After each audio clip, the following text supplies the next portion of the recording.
नमस्ते दोस्तों। मैं हूँ आपका झोला छाप अकाउंटेंट।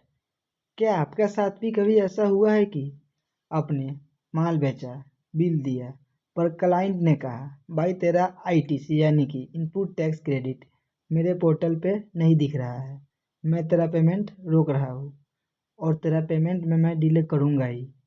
अगर आप क्यूआरएमपी स्कीम में हैं तो ये आपके साथ हर महीने हो सकता है। आज हम बात करेंगे आईएफएफ यानी कि इनवॉइस फर्निशिंग फैसिलिटी की।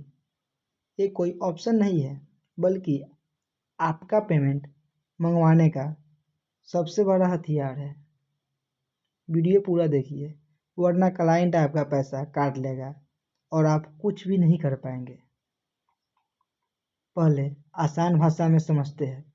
क्यूआरएमपी वालों को जीएसटीआर1 हर 3 महीने में भरना होता है, लेकिन सरकार ने कहा कि भाई अगर आपका बायर यानी कि खरीदार मंथली वाला है तो उसे हर महीने आईटीसी यानी कि इनपुट टैक्स क्रेडिट चाहिए।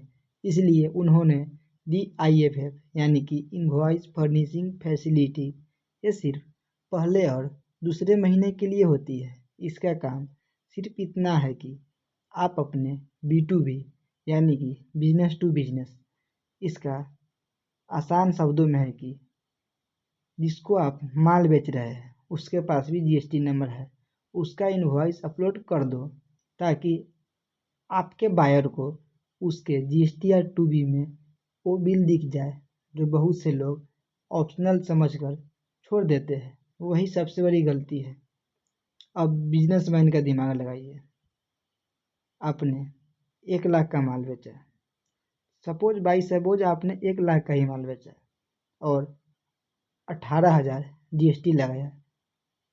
क्लाइंट को 1,18,000 देना है। अगर आपने आईएफएफ नहीं भरी तो क्लाइंट को 18,000 का आईटीसी उस महीने नहीं मिलेगा, जिससे उसकी टैक्स लायबिलिटी बढ़ जाएगी। क्लाइंट सोचेगा जब मुझे सरकार से क्रेडिट ही नहीं मिला तो मैं इसे टैक्स के पैसा क्यों दूँ। वो आपका 18,000 रोक लेगा और कहेगा कि जब 3 महीने बाद रिटर्न भरेंगे तब दूंगा, क्योंकि आपका तो है क्यूआरएमपी स्कीम और आपका अकाउंटेंट ठहरा कामचोर और वो आईएफएफ नहीं भर रहा है, वो अपना सीधा रिटर्न ही लगाएगा। इससे आपकी वर्किंग कैपिटल फंस जाती है, क्योंकि वो क्लाइंट आपको टैक्स का पैसा पेमेंट ही नहीं करेगा। सिर्फ एक 10 मिनट की आईएफएफ फाइलिंग ना करके आप लाखों रुपए का पेमेंट अटका लोगे। ध्यान से सुनिए, आईएफएफ भरने की लास्ट डेट हर महीने की 13 तारीख। यहाँ एक बहुत बड़ा कैच है। अगर आप 13 तारीख मिस कर गए तो आप उस महीने की आईएफएफ यानी कि इनवॉइस फर्निशिंग फैसिलिटी नहीं भर सकते। जीएसटीआर1 में तो लेट फी देकर काम चल जाता है, पर आईएफएफ का विंडो 13 तारीख की रात को बंद हो जाता है। इसके बाद आप सीधा अगले महीने या क्वार्टर एंड पे ही बिल चढ़ा पाओगे। मतलब अगर 13 निकल गई तो क्लाइंट को गुस्सा और पेमेंट दोनों पक्का अटक जाएगा। अकाउंटेंट का एक कॉमन सवाल है, क्या जो बिल आईएफएफ में डाले हैं उन्हें क्वार्टरली यानी कि जीएसटीआर1 में दोबारा डालना है? जवाब है नहीं।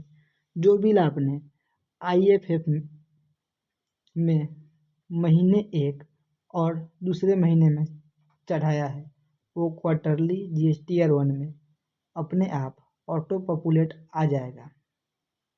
आपको सिर्फ बचे हुए बिल और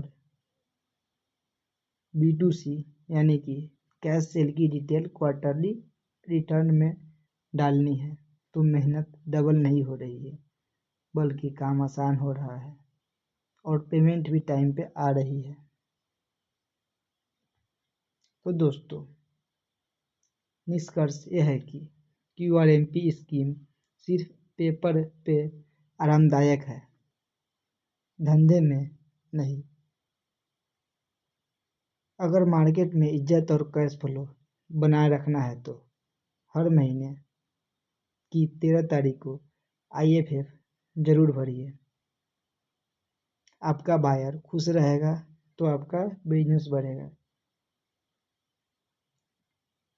और आपका पेमेंट भी डिले नहीं होगा। अगर ये वीडियो आपको पसंद आई हो तो अपने व्यापारी दोस्तों को शेयर करें। अगले वीडियो में हम बात करेंगे कि GST रजिस्ट्रेशन कैंसिल होने से कैसे बचें। तब तक के लिए आप अपना हिसाब साफ रखिए, धंधा आगे बढ़ाइए। जय हिंद।